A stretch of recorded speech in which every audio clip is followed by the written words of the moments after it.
What's going on? It's GGB, Danny P, Danny Pena, Anti-Pena, Coach Pena, Danny Pena MMA. We're here with GGB Co-Productions YouTube interview, and we'll be discussing 135 and 145 weight classes in UFC around the world, and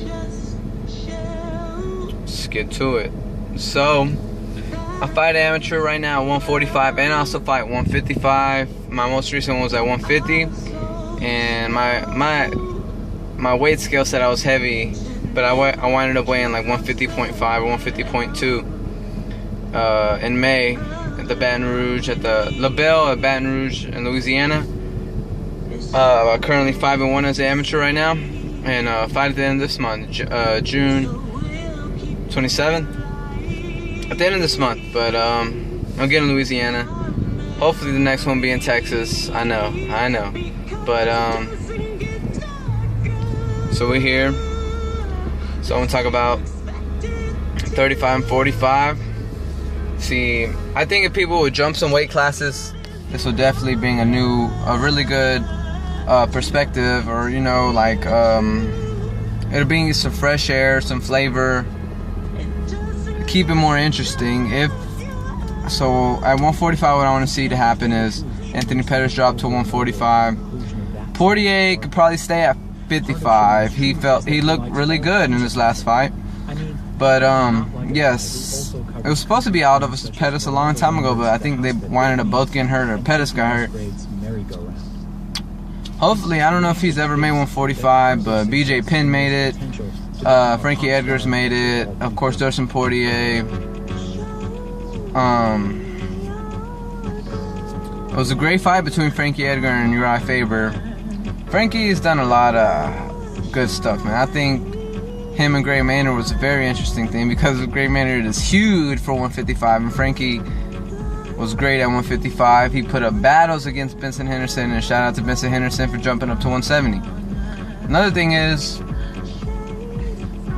one thing I would like to see is Hendricks versus Weidman.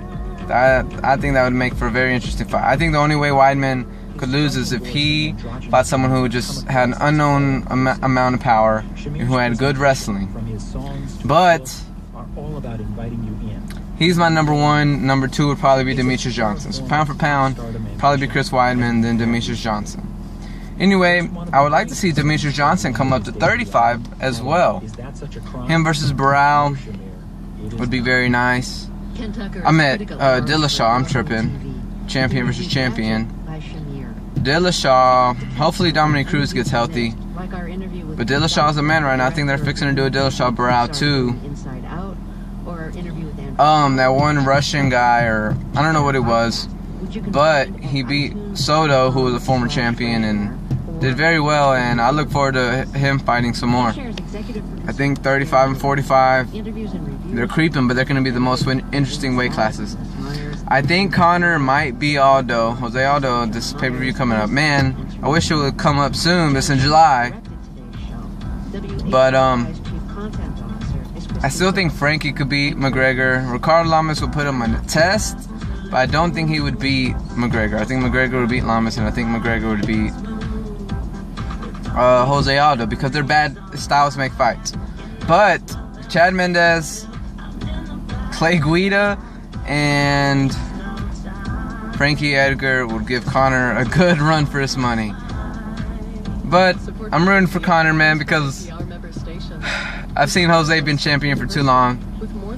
He's won the pound for pound, but I feel like he's letting up on his leg kicks. I feel like he gets tired, or he does it in the beginning and that's it, or he's more confident in his hands, which he should stick to his roots, which was punches and kick and WEC and stuff. I just think Aldo, I don't know, I saw him take someone down and it was real nice. Aldo has pretty good takedowns and he has very good defense, but there's only a couple who could really adapt wrestling to MMA wrestling, wrestlers who wrestled in high school and college. Faber usually does a good job, but did not do good against Aldo. But the people I would say who would note it would be Kane. Conor McGregor landed a good one against Holloway, who we went all the rounds with because he got hurt, but man, he looked good. And you know, it's a great way. He tore up his knee second round, and you didn't even notice it the third round. But so I would say GSP, Cain Velasquez, John Jones, of course, Chael Sonnen. Programs and services to thrive, ensuring that everyone has the chance to explore and grow. To become a friend of KDRA, go to and I'm stuck right now, but that'll be at least the most notable for right now. And Frankie, of course, Frankie Edgar, and Benson Henderson. Another person who people are sleeping on at 155 is Josh Thompson. He lost his most recent fight, but I still think he's a beast, and I'd like to probably see Josh Thompson and Gilbert Melendez 3. I'm getting off the weight classes, but I would also like to see Shogun and Machida Part 3. But GGB Productions is my first segment of YouTube interview, and hopefully y'all liked it, and I'm going to have plenty more so we could discuss and comment, and I'll interact with everyone who comments. Alright? One love.